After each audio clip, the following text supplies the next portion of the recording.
التعبان ده كان صاحي، جبته عملته على شكل كحكة كده في صينية مع أرز زيت وليمون مقفول وطاجن بطارخ. الحكاية حلوة.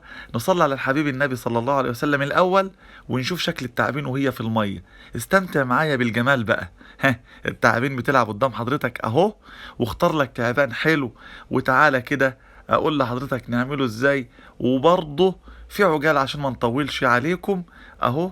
يا سلام بقى، الاطفال تحب الحاجات الحلوة دي، والناس الكبيرة والله بتحب تشوف السمك وهو صاحي وبتلعبط قدام عينيها.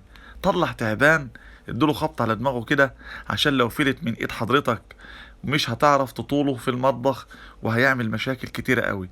بنشطفه كده شطفة كويسة، ونروح بقى ايه، نبل ايدينا ملح ابيض، وناخده بقى نسلخه سلخة كويسة لما نذبحه من عند الراس. الطريقة والخطوات يا جماعة هسيبها في التعليقات لو بتشوفوني من على الفيسبوك، ولو من على اليوتيوب هسيبه في صندوق الوصف. انا عملت بصل كتير طبعا، وفلفل الوان وفلفل اخضر مع شوية كرفس ناعمين جدا، شوية بقدونس، وعملت نظام مرتة.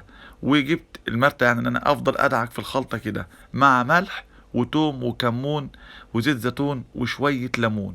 دعكت الخلطة كويس، حشيت التعبان بالخلطة دي وحطيته على الخلطة. وطبعا التتبيلة تبلته ملح وتوم وكمون وليمون وزيت زيتون. وده الطاجن اهو بطارخ بالكريمة بالجبنة الموزاريلا.